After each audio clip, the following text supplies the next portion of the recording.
Hey guys, it's Amber. So I'm not dead. I am alive. It feels like forever since I filmed anything. I filmed a lot of pre-recorded videos before I came to camp, and then I filmed a couple before we had any people come up, and so I had a bunch of videos to put up, and then all of a sudden it was like I ran out of videos and life was crazy. So do you know those times in your life where you're just like, I don't know if I've ever been this tired? Like seriously, I don't remember the last time I was this tired. Probably when I had a baby.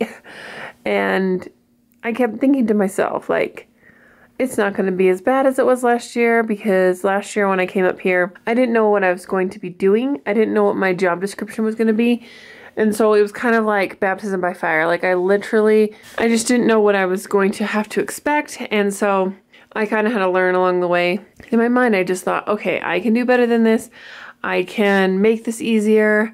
I'll know how to do it. And it's not easier. It's like, it's almost harder because I feel like people expect more of me because they expect me to know what I'm doing. In some aspects, it's easier, but in other aspects, it's just harder still. And when you have like 90 people and 90 different personalities, it takes a lot of effort to make everyone get along and to make like things just work the right way, especially when we have like specific areas like crafting areas or like shooting areas or, you know, things like that. We have to work really hard to make sure that the area works efficiently and the directors over the area work efficiently. So it's just been like so crazy. I mean, right now it's like almost 11 o'clock, and tomorrow is Monday and it's going to be check-in day, and I'm usually doing check-in from like 7 or 8 until 2 o'clock, and then I have to get everything else done for the day. It's just been so crazy. But anyway, what I wanted to talk about a little bit today is just kind of like things to do when you have problems in the workplace. Sorry, I feel like I can't get comfortable today. So the thing that I guess sets me and my husband apart is kind of our leadership style. You have a lot of people that work in a management position, and it's kind of like what I say is the end all, and I'm the boss and you just do it. And I mean, I can definitely see where there are times where that is the best choice for the people you work with. But the way we run our camp here is we lead more of a family style. So we make all of our staff feel important, and we make all of our staff feel empowered, and we make them feel like they belong to something. It's just my personal belief, like if someone does something for you out of fear, they're not going to do as good of a job as if they do it because they genuinely care and they genuinely want to do the best that they can do because they don't want to disappoint you.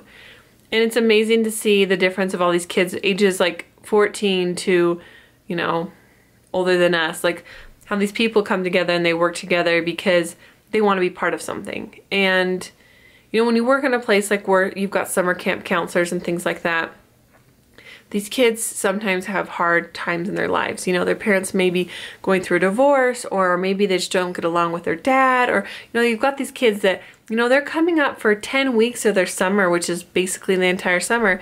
There's a reason for that. It's whether they want to make change in the world, or they want to get away from bullies at their school, or whatever it is that they're going through. And so it kind of makes this unique opportunity we have to make kind of a safe haven for these kids. And I was just thinking about like how much we could apply this to normal jobs. Like no matter what job that you have, like if you have someone that is rude to you, if you have someone that doesn't treat you the way that you want them to, it's amazing how much a change could be made if everyone just extended a little bit more kindness. And I know that seems kind of cliche, like, oh yeah, be nice to each other, but like, really? Like, I don't let people in my office sit and talk bad about other people. There was an incident a couple weeks ago where someone came in, they were talking about somebody, and I just leaned out of my chair out of my office and I was like, guys, you need to be nice. And then they're like, oh my gosh, like, then they came in, they're like, oh, I'm so sorry, we shouldn't have said that. And I said, you know, there's always a time that you need to vent frustrations. And my door is always open if you need to come in and talk about a particular individual or a problem. And that can be something that's between you and me or the director, and we can solve this. But that is a different experience than somebody who's just sharing and venting frustrations out loud to a group and kind of singling this person out in front of their peers is not an okay situation.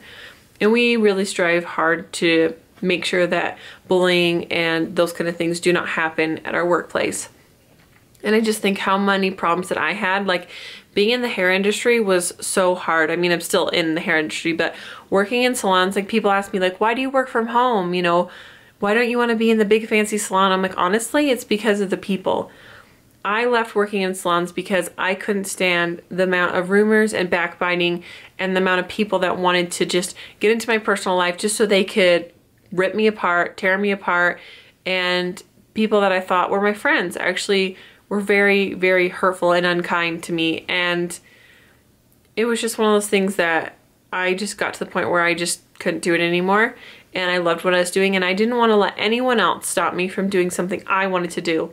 So I decided to become my own boss, and I did have a period for about a year where I went back to working in a salon when we were moving, but I've never regretted the decision to work for myself, and it's been a great choice for me. Unfortunately, not everybody has that choice. Not everybody can just decide to work from home or to work for your own business.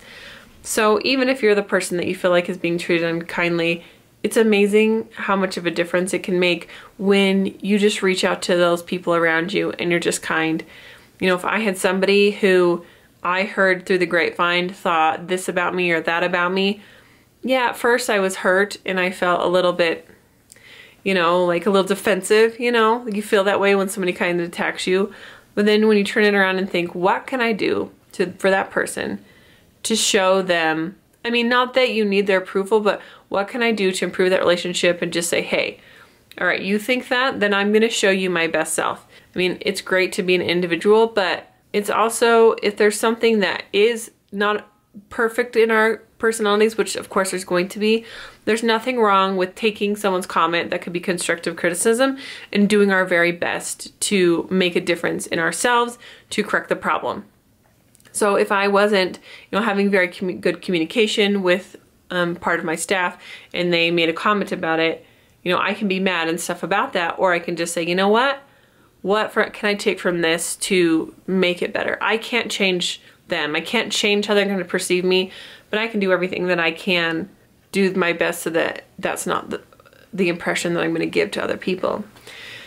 So I've just been thinking a lot about that, and it's been amazing to see some of those people when we first started camp a few weeks ago that felt a little unsure about us, you know, me and my husband as directors, because they're just like, oh, you guys say we're a family and, you know, you act like you care about everybody, but do you really? And, you know, there are some people that I think took a little bit of winning over because at first they just kind of were like, whatever, you know, you don't care about us. And as time gone on, it's amazing to see the change in those people when they feel like they're a part of something. It's amazing to see how much better they want to do their job because they feel like it makes a difference, because I can go in and say thank you. Another thing with leadership, I think, is being able to admit when you're wrong. I think there's nothing worse than when you are in a situation where your superior does something wrong and they throw you under the bus. And it doesn't matter if you ordered what they said you were supposed to order the day they said to order it, you should have ordered it the day before. It doesn't matter if the report was supposed to be done Tuesday and that's when the deadline was, they wanted it last week. And you know, it seems like people come in your office and you're always a day late, $1 short, because whatever you do, it always seems like you can't do enough. And even if it feels like it's not your fault, you're constantly being blamed. And that is a really hard situation. And I sometimes find that myself in that same situation as well. From people that are up over my head that I can't control. I feel like it doesn't matter what I do. I feel like it's never good enough. And it's very hard because I feel like I'm doing everything I can. I'm like literally sacrificing every moment I have. I mean, when I say I'm working all day long, like all day long, like I've never worked so hard at a job that never ends. Like I don't have time off. I don't ever get to just hang out on the weekends. Like I always have things to do. Like it's Sunday night and I've been working all day doing registration, and this would be normally a day where I get to spend with my family. So it is a very hard thing to be in. But from what I've learned from that is if you go in and say, hey guys, you know what? I screwed up this week. I didn't get this and this done, and I'm sorry for the stress that caused you. I'm sorry that this may have made, you know, the stuff you're doing harder to do. You would be amazed by what a difference it made and people's attitudes towards me, where normally they would have wanted to say like, oh, Amber, she doesn't know what she's doing, or why'd she screw this up, and she just blames us, she doesn't care about us, or whatever. When I come in and I own it, yeah, I own that. I own that I made a mistake, because I'm gonna make mistakes because I'm not perfect. But it's amazing when you actually can apologize to someone, even if they're many levels below you. It gives them the respect that they deserve as a person. And I think if everybody was treated with the respect they deserve as a person, no matter what, their age or whatever it is, everyone deserves respect. And I think if everybody had the respect that they deserved and was treated fairly, then the workplace would be so much better. And, you know, there are different things that I struggle with being a female, you know, in kind of a management position. It'll be interesting. People will come in and to the office and they'll say, you know, I need help with something, and I'll kind of motion to them like, oh yeah, I can come over here, I can help you, and they'll kind of turn to somebody else in the office, another male, and kind of ask him, and he'll be like, oh, well, that's Amber, she's in charge of all of our accounting in our business, you can ask her. And it's just kind of like, you know, it's interesting. Sometimes you have those stereotypes of people that, you know, they have a certain image of a person in their mind for a certain position, and if you're not that, they might not want to give you the respect that you deserve. But it's amazing because there's nothing that I can do better than being the best I can at my job, because then by the time I'm like, how many times people are like, oh, I have a question, but I don't know if you can answer it. And when I answer that question, they're like, wow, she really knows what she's talking about. I'm like, yes, I do. So anyway, that's just my thought for today, is just on how to get along better in the workplace. Is just having mutual respect for people's differences, allowing people to be themselves, not making people fit a mold or to be exactly like you to get along with them, and being able to see people's differences and their strengths, being able to work together instead of pointing those out and making it a problem. Just be like, hey, I know you struggle with this area, so I'm happy to do that. You're really good in this area, so why don't you work on this for a while? And then I'm gonna help you with this area, and we're gonna help make that a strength. And I've really seen the benefit of that, and just the unity that our team and our staff has felt over the past few weeks, and the way that we've been able to prove our camp has been so phenomenal. So that was just a little thought I wanted to share with you guys today, kind of update you on what's going on with me. And you know, it's busy and it's crazy, but it's, I don't know, it's life-changing. It's amazing to see these kids come, especially when you have kids with disabilities who participate in things that they didn't think they could do, and to see them accomplish things, it's really awesome. So anyway, I just wanted to check in with you guys. I'll have another beauty related video coming soon, so I'll see you guys later. Bye.